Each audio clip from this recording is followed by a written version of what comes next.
essentially, I'm going to be your guide for the next about 45 minutes on the tour.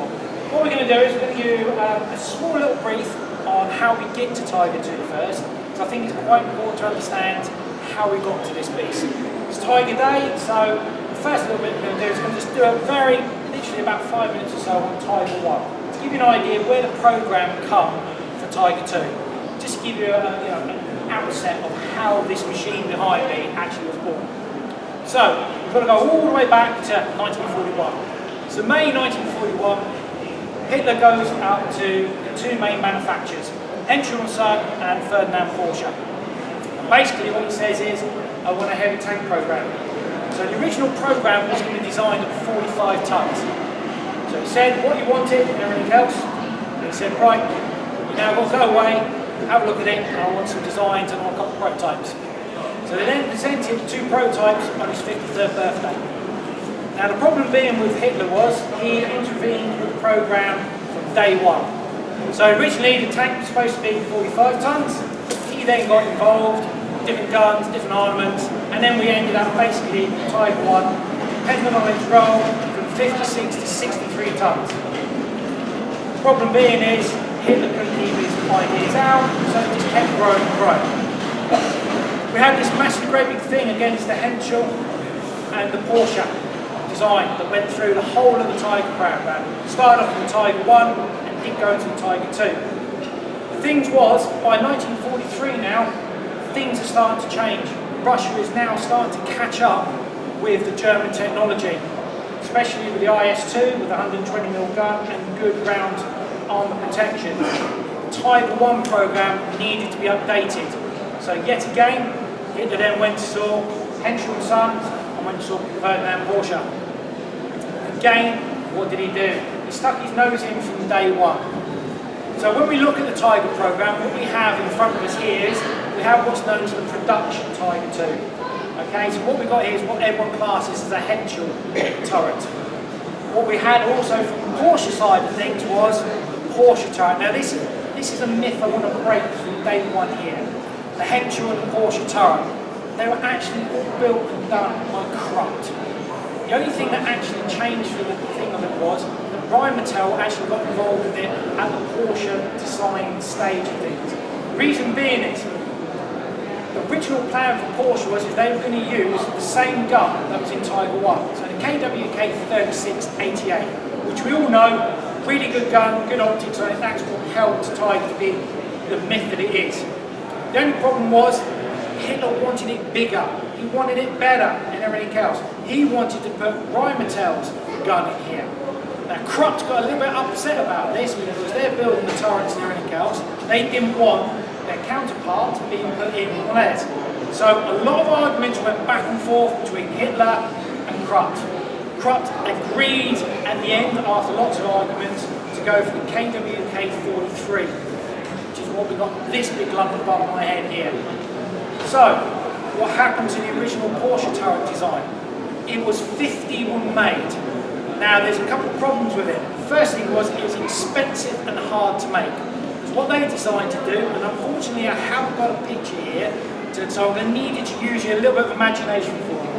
If you think of where this turret slopes down, think of it as a roll, like a half moon is the easiest way to say it. That was rolled out with one piece of steel. So the problem being with that is it's expensive to make. It's a lot of work to go into it. Also, what the big problem was is they found later on is it caused a shock trap. So if anyone's here, I mean, I take you all the Tiger fanatics, so you understand how 131 got caught, yes? They had shock trap. Well, that was the biggest problem with that actual design of the Porsche turret. So it got scrapped. They then went back to this one. As you can see, have a look around it when we finish the tour. Have a look around it, you'll see that there is no shock trap there now because it comes down. Apart from that, the other thing that was slightly different from the Porsche design was he liked his suspension system a little bit different. So on this one, it's very much like the original Tiger 1, where you've got torsion bars going left to right. He liked his ones from front to back. If you get time again later on, if you go over and have a look at Jag Tiger has the Porsche design suspension system on it. Now as a museum, we're very, very lucky. Normally we would have a pre-production Tiger 2 here, but she's on loan at the moment. So unfortunately I can't show you the slight differences between them. How did we upgrade onto this one? Well, let's have a look at what we've got for protecting the crew, how things have upgraded. First thing you'll notice, compared to Tiger 1, we've now got sloped armour at 50 degrees. Now this basically come out as they come against the Russians. When they first come up against T-34s. If you have a look at Panther and Tiger 2, they are very much alike. To me, really, Tiger 2 is just a Panther on steroids. If you have a look at it, it's very much the same design. What we did do is, the big thing that they started doing straight away was they started making the armour protection a lot higher. So Tiger 1 was 100mm flat armour. We've now ranging from 150 to 180mm. 150mm at 50 degrees angle gives you nearly double the protection, because if you think about it, slab straight up like this, excuse my Mythbusters really old school way of doing it, you're punching your way through, so you're just making it thicker. Problem is, as you make it thicker, what's going to happen? The weight goes up. The weight goes up, more problems with engine and transmission problems. So, they copied the Russians. Slope it, we've now got, if a round hits it, it's more likely going to go off at an angle, because the projectile wants to take it off. But more importantly, if you do a sloped angle and go through, you've actually got nigh on double the thickness there at that angle to go through, rather than being straight. The only problem is, we've now got more weight. So we're now up to basically 70 tonnes. That, to put it into perspective for you guys, Challenger 2 is near enough 70 tonnes. So it gives you an idea how heavy this old girl was. Now this caused a lot of problems straight away. So, the first problem it's going to do is engine and gearbox. They haven't redesigned it or anything, they bought that from Tiger 1. Tiger 1 was originally going to be a 45-tonne tank, we're now at 70 tonnes. So we see straight away, gearbox. Big problems with Tiger 2, gearbox and final drive ratio is what its biggest Achilles heel was. This is how this one got caught. So, what have we changed? So, we're up to the HL 230. So that gives around about 750 horsepower. Still using the same 8-speed gearbox, so 8-speed forward, 4 reverse. But we've now got rid of, instead of having 48 wheels, 24 each side, as we did on Tiger 1, we've now dropped down to 18. We've got 9 each side. The war's now not really going very well for the Germans. Time's moving on. So if you see the wheel just being between the lady and the gentleman just now, again, have a look later at it when you can. This is the new style wheel. If you look at Tiger 1, because she's an early production, you'll see that she's got rubber wheels around her. Rubber is a resource that the Germans just have not got. They don't have their own natural rubber supply, don't have their own natural oil supply. So what they started doing was, they could see this happening. So instead of having tyres on each wheel, what they've done is they've gone to solid metal wheels. If you have a look on the cut insert, we have a small rubber insert, so we use less rubber. The idea of that is it takes the sort of shock absorber and quietens the wheels down a little bit. As you can see, she's still got a wide, very wide tracks on her. Again, this is to help displace the weight. Do you have any questions so far? No, quite well. Right. Oh! Were there any efforts to upgrade the guns later on in the war? Pardon, sorry? Were there any efforts to upgrade the No. guns later on? No, so basically, she was brought later into the war. You've got to remember that only 490 were made. So Tiger 1, 1,347, Tiger 2, 490. So basically, we've now come to 44, 45. Basically, if you really want the honest truth, the Nazis now are on retreat, everything's now gone bad. Now the big problem for them was, with the Tiger 2, is the fact that it was supposed to have 1,500 of them made. But because we are bombing the factories, we're bombing the resources, we're bombing the engine plants, like I said, 490 only ever come out. So if you look at that, how many there are, and also the fact that we're nearly at the end of the war, remember these come out in 44, 45 was basically the end of the war in Europe and everything else, so not enough time to come on. I will sort of branch a little bit out on that in a minute when we come to Yak Tiger, and then I will answer another question to you. It sort of falls into that question that you've just done. Another thing that you'll notice, particularly on our tank, is we have this covering over it. Now this is known as a Zimmering covering. Basically this was an anti-tank covering that was designed to do for anti-magnetic mines. I have a magnet here, not the bell's bit. You see? If I stick it there, I've got the world's best magnet, I've got to be honest. You get the idea. The idea of that is it was to stop people putting magnetic mines on there. Did it work? Yes. But unfortunately, it was such a pain in the backside to apply to it that they just ditched it. And then there was a rumour about it also that among the tank crews, they actually made the tank catch fire worse. Can't actually prove that, but it was a labour-intensive way to put it on. Basically, you had to bake it onto the tank, you had to put it on by hand, so you can see that for how long this is going to take is the beneficial out of it. Let's have a look at the main armament on this. So like I said to you earlier, this is the KWK-43. Now this is a high explosive round. So it's a high velocity round on this one. So I've got a couple of rounds here to give you an idea of where things will go. I hope everyone can see me down here. Like I said, if you want to come and have a look afterwards, I'm not allowed to touch the rounds, but I can show you the rounds afterwards.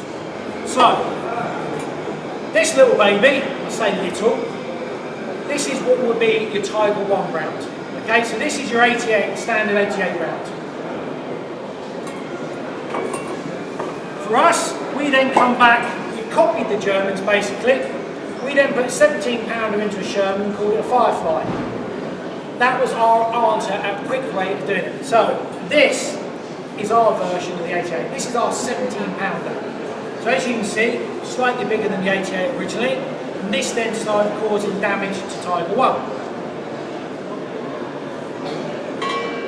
So, excuse the blow up one, there's your Tiger 2 round. I mean, it is a big round. That would travel and leave the gun velocity at 3,200 feet per second.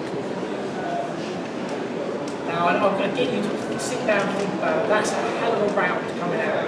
Now, what this is good at is up to 1,000 yards at combat range. That will go through 6 inches of armour.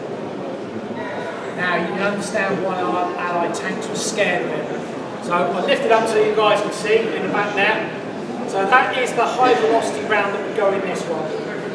It's big. I mean, I'm lifting up and down because it's a little plastic one. But can you imagine 86 of those being stored in your tank? Of different varieties around the actual turret and around the back of the tank as well. So you understand why they were so scared of it. You've got a tank that's very well armoured on the front, you've got very, very good gun. You've got to remember also the German optics were brilliant. German optics and their guns were very, very good at this point.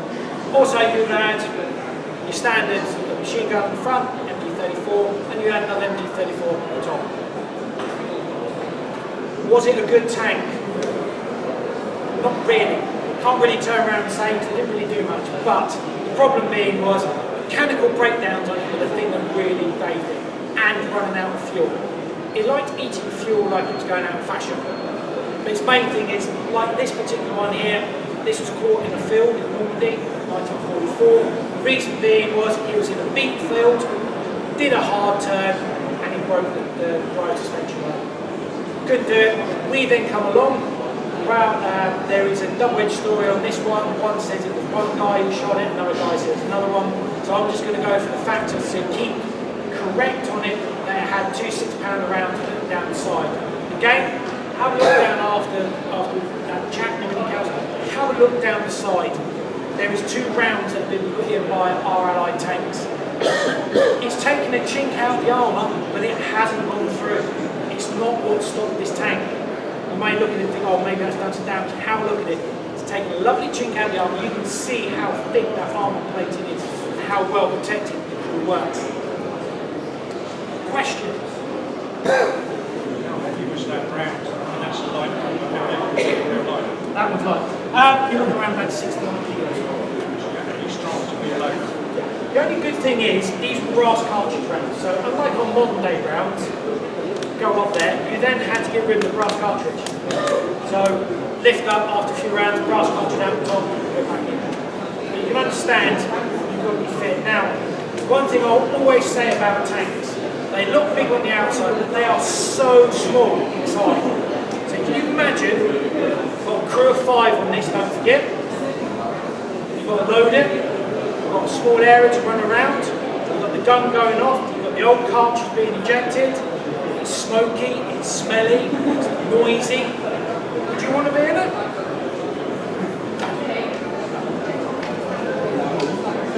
Oh, right, sorry. Why didn't they decide a new engine? Right, okay, so engine program was having a big problem. So the natural update for the engine was the HL230. So the original one for Tiger 1 was the HL210. 21 litre V12, 60 degree, all alley. Unfortunately, they had a lot of problems with the alley block warping and also had lots of problems with the fuel system. At that particular point in time, Tiger 2 and Panther was on the design board, so then that's when they were designed to go up to the HL230. 23 litre, but instead of being an all alley, they've gone for a cast block, alley heads. Got rid of the unreliability problems. As the war now was going on, and it's like I said earlier, it's now on the back burner for the Germans, but there was another engine that was going to be designed. Rumour has it, it was going to be a fuel injected engine. It's going to be around about 900 to 1,000 horsepower. Thank you very much. Hopefully you should all be able to hear it.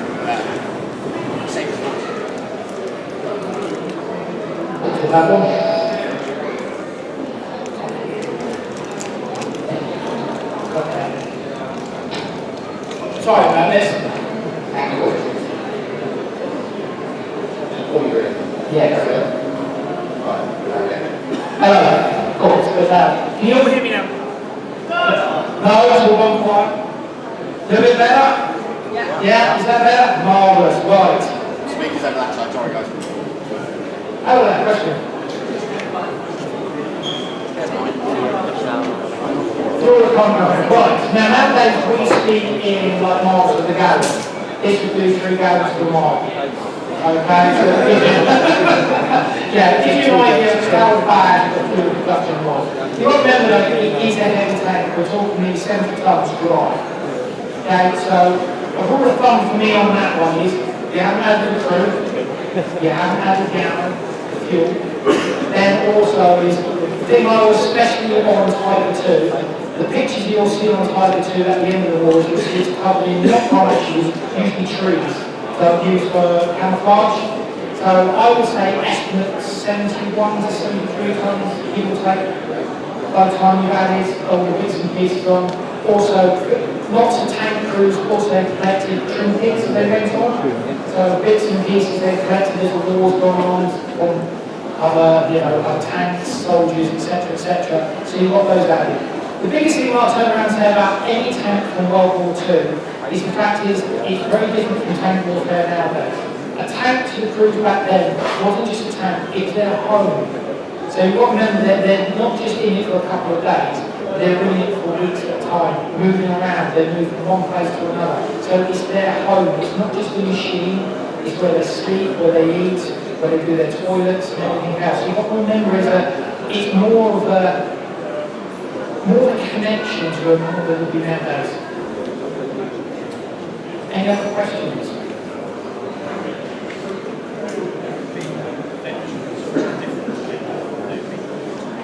Right, so just in case some of you guys can hear, the gentleman asked me, would there be a veteran crew or would there be loose tanks? Right. We're now, again, Hitler, I don't keep using this, but Hitler's now on the back burner. Everything's going wrong. So you've now lost your highly trained tank crews. They're all big and gone. Coming towards the end of the war, you had Hitler using tanks. You had ones that weren't being trained up or anything else. So that was a big problem for them as well. Because remember, it is a highly skilled piece of engineering. Tiger 1, Tiger 2, a little bit easier to drive than maybe some of the British version tanks because we had crashed gearboxes. So we had to double declutch it. If you didn't double declutch it, it grinded till you find it. These are like basically a Christmas semi-automatic gearbox. Your gear stick is about this big. Literally, you've got a steering wheel, or the easiest way for me to say it is you've got half a yoke. Think of a plane yoke. That's your wheel that you use, really. On our tanks, you had 2 tillers. So basically what you've got is it all works off a hydraulic system. You turn the wheel to the left, it slows down the hydraulic feed to that side, and you will hit a circle. If you look at Sherman, most guys have seen Fury. Yeah, we all seen Fury at some point. If you watch a Sherman in Fury, you'll see it sort of does more of a 50 pence a piece turn than a proper arc. These will do a proper arc because of that steering system. So, again, very, very fast forward, but she still has treated with a little bit of dignity, really. Be a little bit gentler, treat her like a woman. The reason if you didn't, you know the drivetrains are fragile, you know that they're going to break under heavy loads. Rough old school calculation for you on Tiger 1. If you actually locked the left tractor, I would say, and you wanted to do what's called a neutral steer, that will put 17 tons of pressure on that front top. It's a lot of pressure to put down there. And it's not like the Germans didn't have the supply that the Allies had, that the Russians had. So to give you an idea, the Russians had roughly 90,000 T-34s. Shermans, just under 50,000. So if we lose some or we break some today, they can go back into service, right, add another 10. Germans didn't. 490 of this. So let's say if we break 10 today, I cannot replace these 10 with another 10 tomorrow on, because they're just not there. And then that's where we then get problems. Mechanical breakdowns, as then lost more. And they lost more to mechanical breakdowns and fuel problems than actually being taken out by our tanks or planes. Got to the point where people are actually scuttling and destroying their own tanks, which is what they are told to do.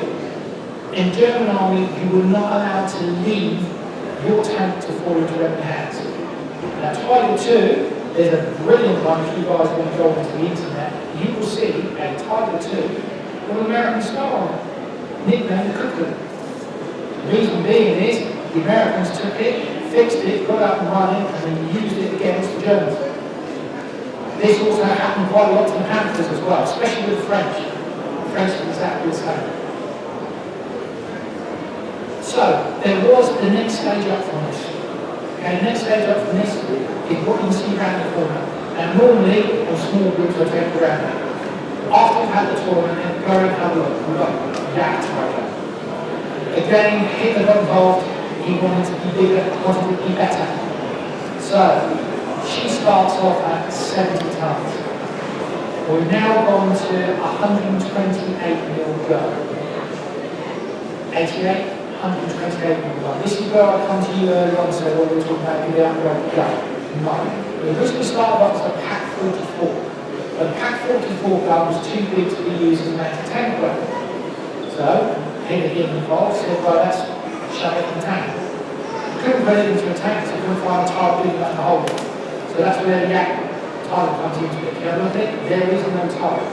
It's got a little bit of left and right screw on it, but basically to move it, you've got to move the tire. Again, the same problems here.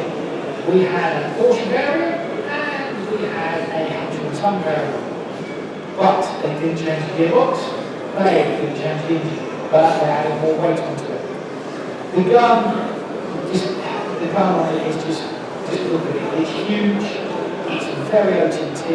There was nothing that the Allies could protect it from. I mean, they're having problems with this. Again, very small numbers. Came out in 1980. Did it do anything? Not really. The biggest thing it did was at the end of Berlin, protecting Berlin. Basically, they got sat down in a place and they just shot rounds until either ran out of fuel, broke down, or they ran out of rounds. There's a lovely clip again on YouTube if you want to look at it. There's about 5 or 6 of them actually being surrendered to the American Army, and you can actually see one movement which is unique in its own times. That's a scene.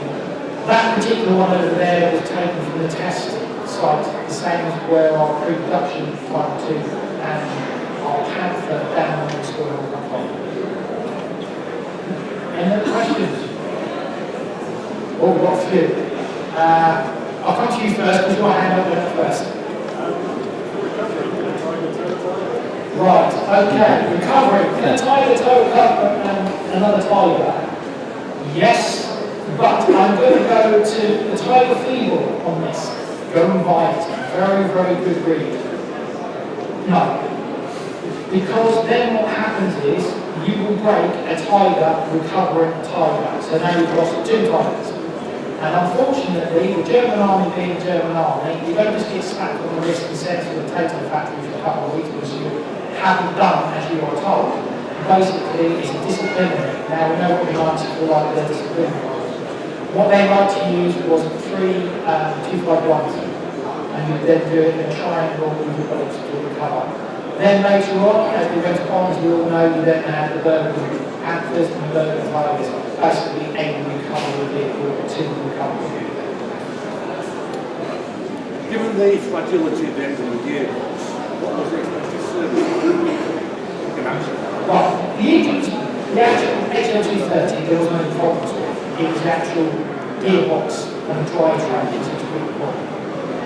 Now, this is the problem with the whole myth. So there's a big myth with Tiger 1s and Tiger 2s that is reliability issues. As a mechanic and as an engineer myself, I've studied the engine a lot. Now, it is a very well-built engine. Slightly OTT, and it's even got stuff that we're only just starting to use nowadays. Not to go too far off here, but just give you an idea of how advanced it is. Rev match technology. So rev match technology that we use today in a car, the engine's done by a computer. It will rev it up so that when you get there, your gear is exactly the same speed, so you don't get any jerkiness. They had this back in Tiger 1 and Tiger 2 were being used. But the problem being is when they first started this program, they were winning the war. Everything was going right through. They had the service areas and everything else. Basically what you're looking at is 80 to 100 hours, then you're looking to do servicing. But that was down to the crews. The crews had to do their morning check every day. And go around it and check it, make sure you've got no fuel leaks, do your greasing points and everything else. The problem being with the German stuff is it was a little bit OTT. To give you a point, to give you an idea of what you're looking at there. The 2 fan motors that are here to cool the radiators on both Tiger 1 and Tiger 2 have an automatic oil and grease system. But they also have another automatic oil and grease system to make sure that one didn't fail. To us, what we would do is we would just go around and use a grease gun. It's all hydraulically run. The actual motors that actually cool the engines are hydraulically run. Ours is a fan burner, a little fan burner. So you're looking at it. Reliability-wise, when the Twilight program started, forgive the mechanical issues on the gearbox, the actual engine was reliable. But as the service intervals fell down, because obviously the service lines are now back here, you're up here, everything's going back for you, it started getting worse and worse, and reliability you start to go, because you've got a highly tuned engine that you can't run decent oils through. Our Gang Tiger is a perfect example for that. When she was caught, and then when she was brought back and had the gearboxes drained, they didn't have oil in it. They actually had vegetable oil in it. That's the problem. But on the other side, on the flip side of things, if I was a German tank commander or German tank crew, I should say, and if the only oil I can find is vegetable oil, and that gives me 10 to 15 miles more down the road, where we live. Any others? So I'm just looking at time because unfortunately I've got times that fit in.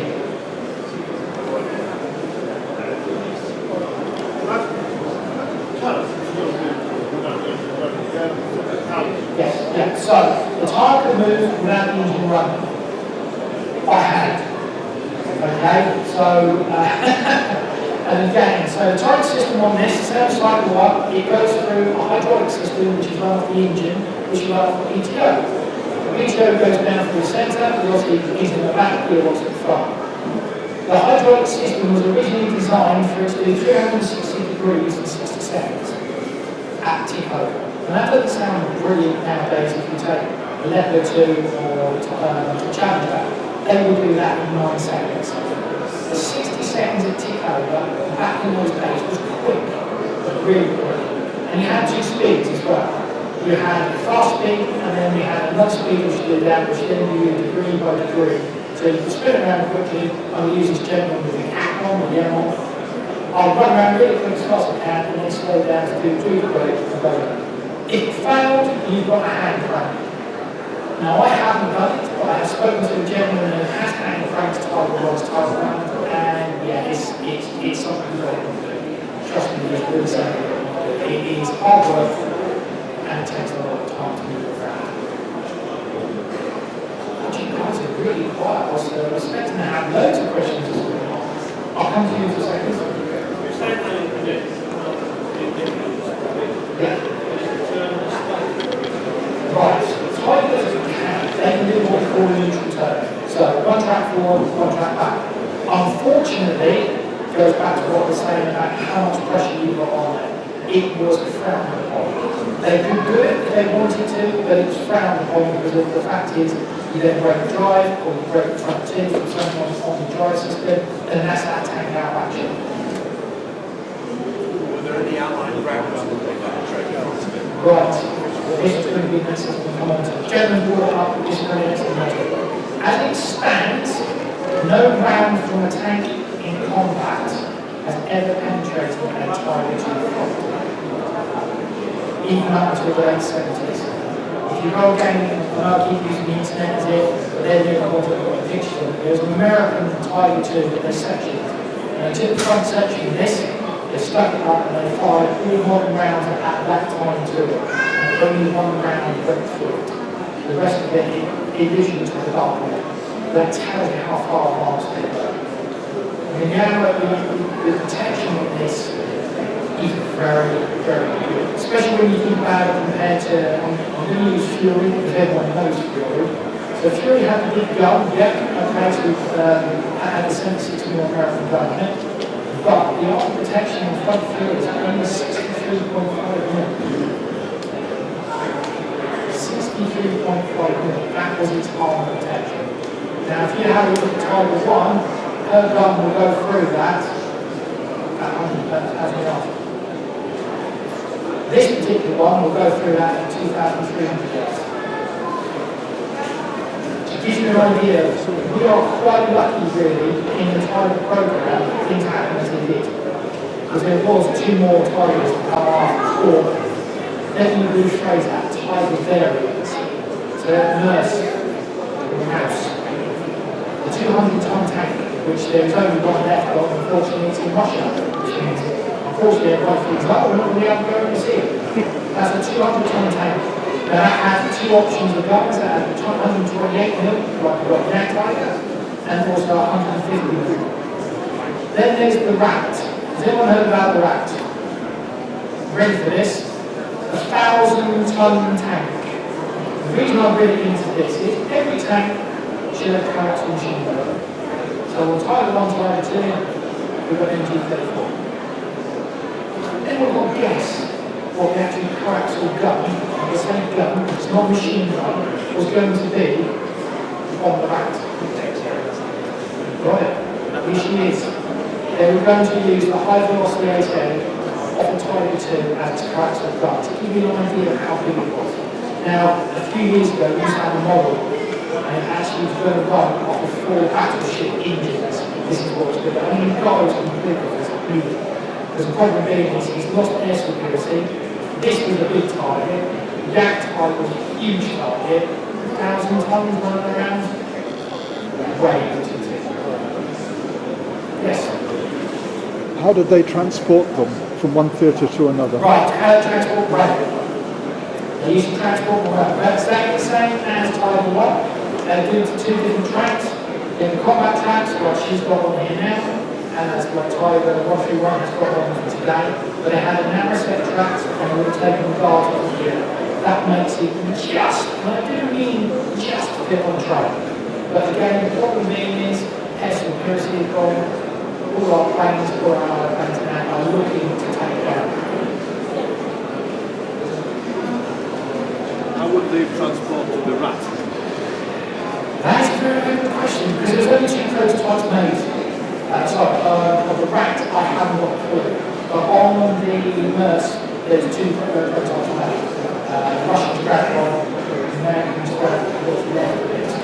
And that was taken away on a specially designed truck, basically. The Rat, I haven't got a clue. Because it's only ever done as a blueprint, it never went into production. I haven't got a clue. clue how to really know how much to do. They must have had an idea themselves. 1,000 tons, how are you going to transport The rail system couldn't manage it. The bridges couldn't manage it. How would they get it? Well, that's the problem you have with Type 1, Type 2. Type 1, they got around that problem by making factors that you could do 6 metres in submerging water. Type 2, they never did that one, but that's the biggest problem for normally. So the weight of Type 2 normally was basements. They go through a town, it's an open cross-country tank, it's not designed to go into towns. It was basically what's happened was it's falling into basements. Okay, got one more question. Was the tracks that they put on the side used as additional armor? Yes. They're there for spares, but what they also found, the same as the Allied tanks, with the sandbags and inch tracks around the front, they basically use it as additional armor. Okay, guys, well, thank you very much for the first one today. I appreciate the patience with the mic and everything else. Hopefully, it'll be a little bit smoother. Now, we are running this tour, and I will be honest with you, the tour's going to change. It's not 100% strict. Different people ask more questions, so it will change. You'll be more welcome to come back and everything else. Feedback will be really good as well, because it's possible. This is our first one we're doing. So if there's any ways I can tweak this and make it a little better for you guys, please let me know. Thank you very much, guys. Appreciate your time.